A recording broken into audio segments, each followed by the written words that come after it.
կան ծանրակշիռ մի շարք հանգամանքներ։ Մասնավորապես, այս վարույթի համար հիմք է հանդիսացել ոչ վավեր հաստատում, մասնավորապես Սահմանադրական դատարանի աշխատակազմի ղեկավարի անձնական նամակագրությունը գլխավոր դատախազին, որը չունի մեքենագիր ամսաթիվ եւ ելիցաններ։ Այսինքն ոչ պատշաճ հաստատումն է հիմք հանդիսացել դատավարության համար եւ այդ գերությունը առկա է գործի նյութերում։ Գործի նյութերում առկա է նաեւ Սահմանադրական դատարանի աշխատակազմի ղեկավարի մեկ այլ գերություն, ավելի ուշ ուղարկված 2024 թվականի հոկտեմբերի 29-ին, որը մեքենագրված է ամբողջությամբ եւ ունի ելից համար A.0877-2024,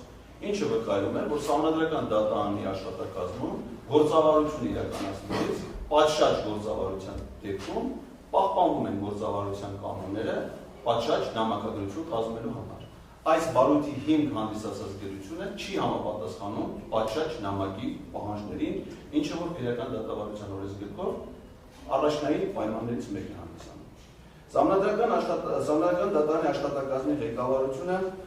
չի հանդիսանում հաղորդում հանցագործության մասին։ Նախ այդ գրությունը չունի այդպիսի վերնագիր, որ դա հաղորդում է հանցագործության մասին, տեքստում չկա որևէ հիշատակում որևէ հանցագործության մասին, այդ թվում քրեական օրենսգրքի որևէ հոդվածի վկայակոչում, որևէ իրավախախտման փաստ, որևէ անձի կողմից իրավախախտում կատարելու փաստ, ինչպես նաև այդ գործով որևէ տուժողի մասին տեղեկություն։ Այսինքն շատ ընդհանրական դատողությունների հիման վրա սովորական մի հատ գրություն է գրագրության պահանջներին չհամապատասխանում։ Հետևաբար առավել եւս միգուցե կարելի ասել, որ պարտադիր չի, որ բոլոր հաղորդումները հանցագործության մասին ունենան նման վերնագիր եւ պարունակել այդ տեղեկությունը, բայց Սահմանադրական դատարանի աշխատակազմի ղեկավարը իմ տեղեկություններով մենք աշխատել ենք միասին, աշխատել ենք ենթակայությամբ, նա մասնագիտությամբ իրավաբան է, իրավաբանական գիտությունների թեկնածու եւ կարծում եմ, որ եթե նա մտադրություն ուներ ներկայացնելու հաղորդում հանցագործության մասին, ապա նրա իրավական գիտելիքները համենայնդեպս այդ փուլում բավարարում էին, որպեսզի նա պատշաճ հաղորդում ներկայացնել հանցագործության մասին։ Այսինքն չկա հաղորդման փաստ։ Հաջորդը Սահմանադրական դատարանի աշխատակազմի ուրեմն ղեկավարի նամակում աղճատված կերպով վկայակոչվում է Սահմանադրական դատարանի մասին Սահմանադրական օրենքի 6-րդ հոդվածից եւ 7-րդ հոդվածից առանձին հատվածներ։ Մասնավորապես գրածա Սահմանադրական դատարանի դատավորը եւ նրա ընտանիքի անդամները պետության հատուկ պաշտպանության ներքո են հոդված 6-ի առաջին նախադասություն եւ Սահմանադրական դատարանի դատավորի գործունեության կապակցությամբ նրա նկատմամբ որևէ ներգործություն անթույլատրելի է հետապնդում է օրենքով հոդված 7-ի 3-րդ մասը։ Սա աշխատակազմի ղեկավարի գրության մեջ որևէ հիշատակում չկա քրեական օրենսգրքի որևէ հոդվածով ենթադրել հանցագործության կասկածի մասին։ Այդ գրության մեջ ամբողջությամբ չեն ներկայացված իրենց իր կողմից ներկայացված հոդվածի ամբողջական բովանդակությունը, որ ես հիմա կներկայացնեմ ձեր իրազանության ուշադրության։ Սահմանադրական դատարանի դատավորը եւ նրա ընտանիքի անդամները, սա ուղիղ մեջբերում է օրենքի այդ հոդվածից, Սահմանադրական դատարանի դատավորը եւ նրա ընտանիքի անդամները պետության հատուկ պաշտպանության ներքո են։ Սահմանադրական դատարանի դատավորի, նրա ընտանիքի անդամների, նրանց բնակելի եւ աշխատանքային տարածքների այլ գույքի անձեռնմխելիության նկատմամբ ոչ իրավաչափ ներգործության կամ դրա սպառնալիքի դեպքում ուշադրություն։ Դատավորը հաղորդում է իրավասու պետական մարմնին եւ Սահմանադրական դատարանին։ Այսինքն տվյալ գործով, եթե Սահմանադրական դատարանի որևէ դատավոր զգացած լինի իր գործունեության նկատմամբ որևէ ներգործություն, ապա դատավորը ինքը պետք է օրենքով սահմանված դեպքում, խոսքը Սահմանադրական դատարանի մասին, Սահմանադրական օրենքի մասին է, ինքը պետք է ներկայացնի իրավապահ մարմիններին եւ Սահմանադրական դատարանին, ինչը որ գոյություն չի ունեցել եւ գործի նյութերում նրան որևէ տեղեկություն առկա չէ։ Իսկ Սահմանադրական դատարանի աշխատակազմի ղեկավարը ՍԴ դատավորի օմբուդսմենի ֆունկցիա չունի։ Շարունակում եմ։ Նույն օրենքի հոդվածից ուրեմն հաջորդ մասը։ Իրավասու պետական մարմինները պարտավոր են անապահ ձեռնարկել համապատասխան միջոցներ դատավորի, նրա ընտանիքի անդամների եւ նրա զբաղեցրած բնակելի աշխատանքային տարածքների այլ գույքի անվտանգության ապահովելու ուղղությամբ, խոսքը միայն անվտանգության վերաբերում, որի վերաբերյալ տեղեկացում է Սահմանադրական դատարանի նախագահին։ ՍԴ որևէ դատավոր իրավասու պետական որևէ մարմնի որևէ հաղորդում չի ներկայացրել։ Մյուս հոդվածը Սահմանադրական դատանի մասին Սահմանադրական օրենքի հոդված 4-ի հոդված 7-ի 4-րդ մասի համաձայն Սահմանադրական դատանի դատավորի գործունեությանը միջամտության կամ նրա նկատմամբ այլ ներգործության յուրաքանչյուր փաստի մասին Սահմանադրական դատանի դատավոր անհապաղ իրազեկում է Սահմանադրական դատանի նախագահին, որն անհրաժեշտ միջոցներ ձեռնարկելու պահանջով դիմում է իրավասուն պետական մարմիններին։ Սահմանադրական դատանի որևէ դատավոր ՍԴ նախագահին որևէ դիմում չի ներկայացրել, Սահմանադրական դատանի նախագահը իրավասու որևէ պետական մարմնի դիմում չի ներկայացրել։ Այսինքն Սահմանադրական դատանի աշխատակազմի ղեկավարը փաստորեն կատարել է իրեն վերագրել է Սահմանադրական դատանի նախագահի գործառույթներ, որի կարգավորումները կարծում տրված են քրեական օրենսգիրքի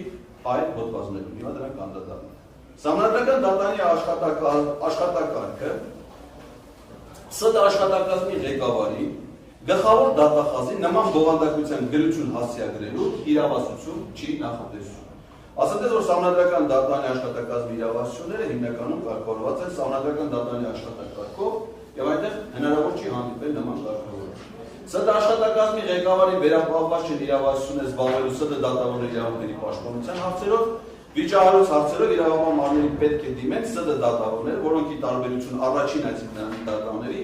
դատարան չեն հանդիսանում։ Նման դեպքում ՍԴ ոչ մի դատավորի դիմումներ չի ներկայացվել, որևէ անհանգստություն չի հայտնվել, գործում չկան տուժողներ, այդ թվում ՍԴ դատավորներից որևէ մեկը։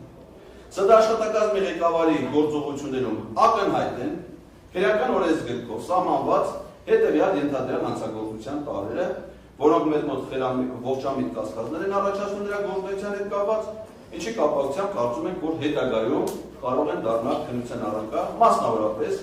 քրեական օրենսգրքի 460 հոդվածի առաջին մասի հատկանիշներով ինքնիրավչություն, քրեական օրենսգրքի 419 հոդվածի առաջին մասի հատկանիշներով իշխանություն յուրացնելը, մասնավորապես Սահմանադրական դատանի լիազորությունների տիրանալը, պաշտոնատար անձի կողմից իշխանական կամ ծառայական լիազորությունները կամ դրանցով պայմանավորված ազդեցությունը չարաշահելը կամ լիազորությունները անցնելը, հոդված 441-ի առաջին մաս, պաշտոնատար անձի կողմից իր իշխանական ծառայական լիազորությունները կամ դրանցով պայմանավորված ազդեցությունը ի վնաս պետական ծառայական շահերի օգտագործելը կամ իր ծառայական պարտականությունները չկատարելը, ոչ պատշաճ կատարելը կամ այնպիսի արարք կատարելը, որը չի բխում իր լիազորություններից կամ դուրս է իր լիազորությունների շրջանակից, որ էական վնաս է պատճառել անձի կամ կազմակերպության իրավունքներին, ազատություններին կամ օրինական շահերին կամ հասարակությանը կամ պետության օրինական շահերին։ Սամվել Առաքելյանը դատարանին տեղեկացնում ենք, որ աշխատակազմի ղեկավարի պաշտոնը Սահմանադրական դատարանում զբաղեցրել է իմ պաշտոնավարումից անմիջապես հետո, նրա ինձ պաշտոնից հեռացնելու եւ նրան այդ պաշտոնը նշանակելու գործընթացը վիճարկվել է դատական կարգով եւ այժմ այդ գործով մեր դիմումը գտնվում է Եվրոպայի խորհրդի մարդու իրավունքների եվրոպական դատարանում։ Ամփոփելով պատվարժան դատարան, հայտնում ենք, որ մենք գործ ունենք այս պահին ոչ պատշաճ փաստաթղթի հետ, վարույթային փաստաթղթի հետ, վարույթը նախաձեռնվել է սույն օրենքով չնախատեսված աղբյուրի ստացված տեղեկատվության հիման վրա եւ ենթակա է մերժման հենց այդ հիմքերով։ Շնորհակալություն ուշադրության համար։ Ես ուղղակի հստակեցնեմ այս դիրքորոշումը ներկայացվել է քրեական դատավարության օրենսգրքի 12-րդ հոդվածի առաջին մասի 8-րդ կետի հիման վրա Պարոն Ղազարյանի հիմնավորումները խնդրում եմ ինքնընդունել եւ Հայաստանի Հանրապետության